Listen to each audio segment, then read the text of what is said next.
تو ساتھ ہی ساتھ آپ کو بتائیں کہ ایم کیو ایم رہنما مصطفیٰ کمال کا قومی اسمبلی میں اظہار خیال، کہا عوام اور کاروباری افراد کو زیر بار لانے سے کچھ نہیں ملنے والا، ملک میں معاشی ایمرجنسی لگائی جائے، 78,000 ارب روپے عوام سے مانگنے کے بجائے نواز شریف، بانی بی جے، آصف علی زرداری اور دیگر سے وصول کیے جائیں۔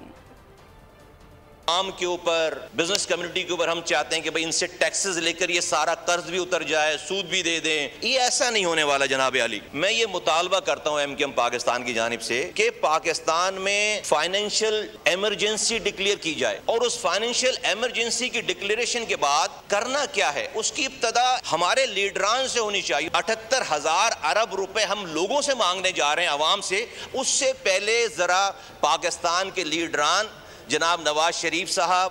جناب عمران خان صاحب، جناب آصف علی زرداری صاحب اور اس ایوان میں بیٹھے ہوئے تمام ایم پی ایز، تمام ایم این ایز، تمام سینیٹرز، فضل الرحمان صاحب اور سارے لوگ تمام وہ پہل کریں، اور یہ ہاؤس،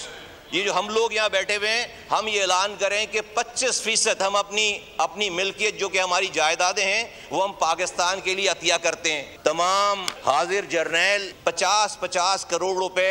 یہ بھی پاکستان کو عطیہ کریں۔ جرنیل، سیاستدان، پولیٹیشین، یہ سب مل کر 1,000 ارب روپے پہلے اس 78,000 ارب کے قرض کو ادا کرنے کے لیے جمع کر کے دکھائیں۔